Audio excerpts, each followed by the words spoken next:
तो 2026 की बोर्ड परीक्षा की तैयारी कैसे चल रही है?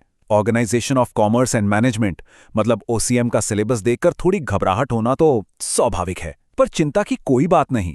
आज हम मिलकर पिछले 4 सालों के पेपर्स को अच्छे से समझेंगे और ये पता लगाएंगे कि आखिर एग्जाम में अच्छे नंबर लाने का सबसे स्मार्ट तरीका है क्या। ओसीएम का सिलेबस इतना बड़ा है और ऊपर से बोर्ड एग्जाम का प्रेशर, ये सब थोड़ा भारी पड़ सकता है, हम समझते हैं। लेकिन इसे एक प्रॉब्लम की तरह देखने की बजाय क्यों ना इसे एक मौके की तरह देखा जाए। एक मौका स्मार्ट तैयारी करके बड़ी जीत हासिल करने का।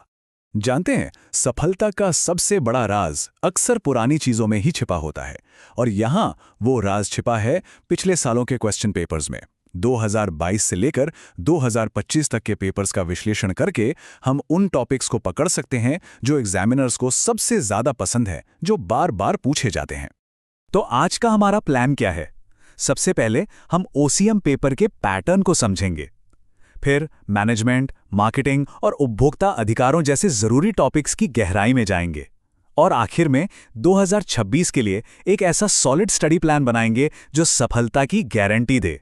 तो चलिए शुरू करते हैं। सबसे पहली और मैं कहूंगा सबसे जरूरी चीज वो है मैनेजमेंट के सिद्धांत। देखिए, ये वो टॉपिक है जहां से लंबे लंबे मतलब लॉन्ग आंसर वाले सवाल लगभग हर साल आते हैं, तो इस पर तो खास ध्यान देना ही पड़ेगा। यहां जरा स्क्रीन पर देखिए, एक बहुत ही दिलचस्प पैटर्न नजर आएगा। हेनरी फेयोल के सिद्धांत 2022 में भी पूछे गए और 2024 में भी। ये कोई इत्तेफाक नहीं है, बल्कि एक साफ इशारा है कि ये टॉपिक कितना कितना ज्यादा जरूरी है। अच्छा, तो इन्हें याद कैसे रखना है? बहुत आसान है। कार्य का विभाजन मतलब काम को छोटे छोटे हिस्सों में बांट दो। आदेश की एकता का मतलब एक कर्मचारी का बस एक बॉस। बस इन कीवर्ड्स को अपने जवाब में इस्तेमाल करना है और अच्छे नंबर पक्के समझिए। मैनेजमेंट के सिद्धांत समझने के बाद अब बात करते हैं बाजार की, मतलब सामान बेचने की कला की। हमारा अगला सेक्शन है मार्केटिंग मिक्स, और ये टॉपिक पेपर सेट करने वालों का फेवरेट लगता है, क्योंकि सच कहूं तो यही तो कॉमर्स का दिल है। पिछले कुछ पेपर्स में एक साफ ट्रेंड दिखता है। 2022 में सवाल था 4 पीस पर, लेकिन 2024 और 2025 में फोकस 7 पीस पर चला गया। इसका सीधा मतलब ये है कि अब सिर्फ प्रोडक्ट और प्राइस के बारे में सोचने से काम नहीं चलेगा। ये जो 7 पीस है ना, ये मार्केटिंग की पूरी कहानी है। पहले 4 तो क्लासिक है, प्रोडक्ट, प्राइस, प्लेस और प्रमोशन।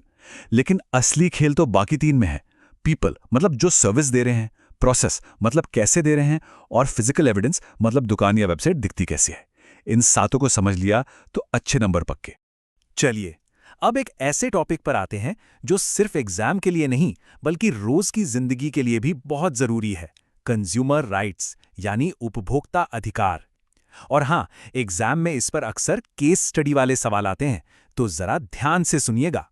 2024 के पेपर से ये केस स्टडी देखते हैं। मिस्टर अशोक के साथ जो हुआ वो हम में से किसी के भी साथ हो सकता है ना? ऐसे ही सवाल ये टेस्ट करते हैं कि किताबी ज्ञान को असल जिंदगी में कैसे इस्तेमाल किया जा सकता है। तो सवाल ये है कि मिस्टर अशोक के केस में दुकानदार ने उनके कौन से मौलिक अधिकार को तोड़ा? जरा एक पल सोचिए। अगर किसी ने चुनने का अधिकार सोचा है तो बिल्कुल सही, सेल्समैन ने मिस्टर अशोक को उनकी पसंद का जूता चुनने ही नहीं दिया। और हां, यह भी याद रखना है कि चुनने के अधिकार के साथ साथ सुरक्षा का अधिकार और निवारण का अधिकार ये भी उतने ही जरूरी हैं। अच्छा, अब कॉमर्स के कुछ और जरूरी कामों पर फोकस करते हैं जो अक्सर डिस्टिंग्विश बिटवीन यानी अंतर स्पष्ट करने वाले सवालों में आते हैं। इसमें बैंकिंग, वेयरहाउसिंग और इंश्योरेंस जैसे टॉपिक्स शामिल हैं। बॉन्डेड और ड्यूटी पेड वेयरहाउस सुनने में लगभग एक जैसे लगते हैं ना, लेकिन 2024 के पेपर में यही फर्क पूछा गया था। बस एक बात याद रखनी है, बॉन्डेड वेयरहाउस में सामान कस्टम ड्यूटी चुकाने से पहले रखा जाता है और ड्यूटी पेड में बाद में। बस यही मेन पॉइंट है। एक और क्लासिक सवाल जो 2022 और 2025 दोनों में आया, लाइफ इंश्योरेंस और फायर इंश्योरेंस में क्या फर्क है? सिंपल तरीके से ऐसे याद रखें, लाइफ इंश्योरेंस निश्चितता का कॉन्ट्रैक्ट है, मतलब पैसा मिलेगा ही मिलेगा, जबकि फायर इंश्योरेंस क्षतिपूर्ति का है, मतलब नुकसान हुआ तो ही पैसा मिलेगा।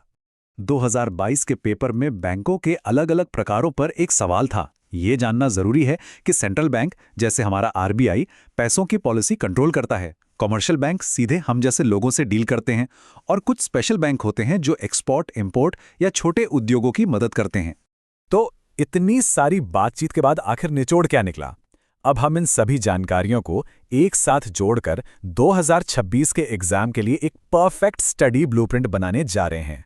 समझिए, ये सफलता का रोड मैप है। तो ये रही वो फाइनल चेकलिस्ट।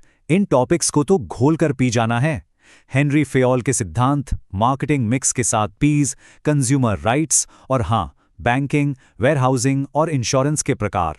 अगर इन पर कमांड हो गई तो समझिए एग्जाम के लिए पूरी तरह से तैयार हैं। तो अब रोड मैप सबके सामने है। अब सवाल यह है कि पहला कदम क्या होगा। आज ही अपना सबसे जरूरी टॉपिक चुनिए और तैयारी में जुट जाइए। याद रखें, मेहनत और सही दिशा, यही दो चीजें हैं जो सफलता दिलाएंगी। All the best.